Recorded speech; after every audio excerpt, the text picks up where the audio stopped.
Thank you, Mr. Chair. My first question for Ms. Soper. Are you aware that over 30 churches were burned down in Canada in 2021? Yes, I am. And can you answer, is public safety currently investigating the burning of over 30 churches in Canada last year? Public safety does not have an investigative mandate that might be better directed towards RCMP. But you said in your testimony that you were given a mandate by this government in 2021 to bring IMVE perpetrators to justice, and now you're saying you don't have a mandate to investigate? Sure. Well, we are not the police of jurisdiction for investigations into IMVE, so I might defer that question to my colleagues on the policing side. Okay, so if you're not doing an investigation, are you doing anything about the 30 churches that were burned down in 2021? Again, I can't speak to what the nature of any investigation might be occurring in relation to those horrible events, but I would defer the question to RCMP, who may be police of jurisdiction in relation to some of those. Thank you. I'm going to move on to CSIS, Ms. Chair.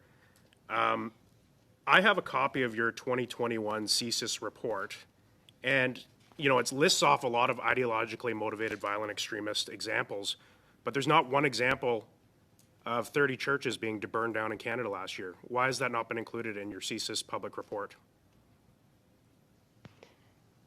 Thank you very much for the question. However, my organization is the Integrated Threat Assessment Center. I think your question is probably more for my colleague, Mrs. Anderson. Okay, but are you saying that it's not a threat? That 30 churches were burned down in Canada last year? This isn't under your purview? This isn't a terrorist attack?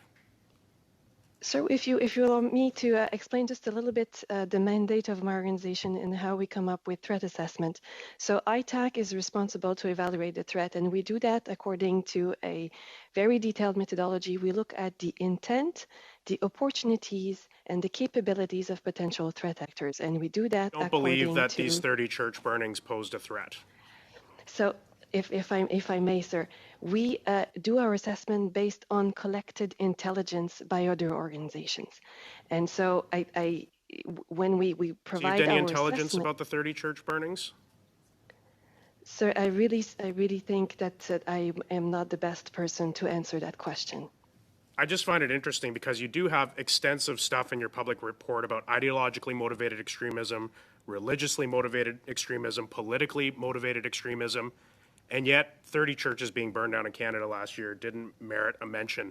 I also note on page 30 of your report that says CSIS continues to engage with community leaders, members, and advocacy groups to offer support and solidarity and to reinforce the Government of Canada position that there is no place in Canada for racial prejudice, discrimination, and hate. Can you tell us if CSIS has ever reached out to show support and solidarity with the 30 church communities that were burned down in Canada in 2021? I would defer to my CSIS colleague. Go ahead. Thank you. Thank you for the question. What I will say is that the service is always extremely concerned with any violent form of extremist activity. In this case, that had already gone into the criminal realm, and so the RCMP may have further comments.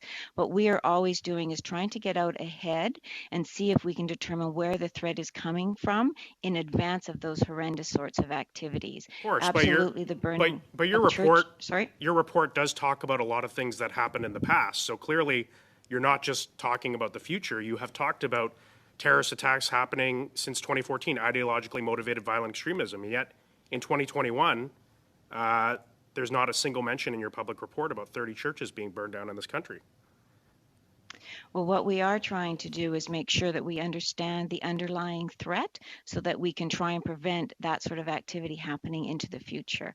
And we definitely are always very concerned about any serious acts of violence that can impact the national security of our country. So can you tell me, yes or no, has CSIS reached out to show support and solidarity to the 30 church communities that had their churches burned down last year? Yes or no? I can't speak to certain investigations that may be ongoing, but what I can do is say that we are definitely concerned with any acts of violence that impact the national security and could threaten Don't know if Canadians. you've reached out to show support and solidarity.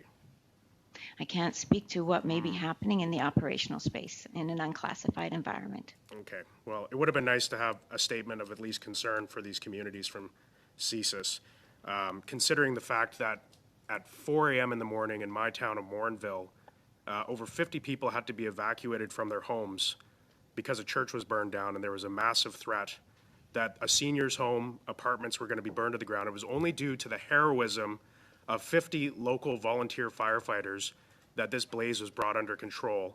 This could have been one of the highest potential mass casualty terrorist event on Canadian soil in our modern history, and yet it doesn't seem to have merited a single mention by our security services. So I want to put that on the record. Thank you, Mr. Chair. Thank you, Mr. Lloyd.